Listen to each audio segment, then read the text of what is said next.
Modern performers need massive stage sets, million-dollar laser arrays, and heavy background tracks just to look cool. But look at your screen right now.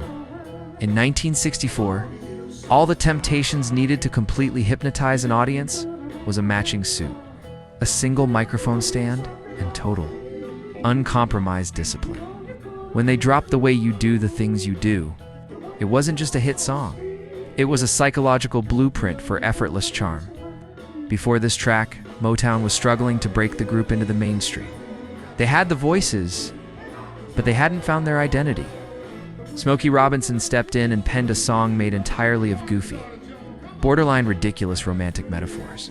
You could have been a candle, ... You could have been a handle. It was a lyrical gamble.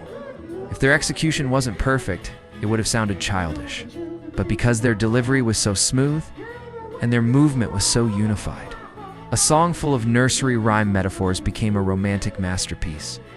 This reveals a universal truth about human attraction. How you say something matters infinitely more than what you are saying. True elegance never ages because human brains are hardwired to look for symmetry and order. When 5 individuals subvert their own egos, to move and breathe completely as one single, cohesive machine, it creates an undeniable visual harmony. It commands respect without ever having to scream for it. Watch how the room shifts when they move as one. We like to think we've completely evolved past this era of music. We think today's chaotic, high-energy, digital spectacles are what we want. But the reality is, older generations find community in this perfect, reassuring order. And younger generations are looking at this footage on their feeds, realizing that modern music might have more production, but it rarely has this much soul.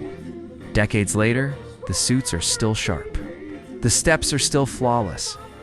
And our brains are still completely hooked on perfect harmony.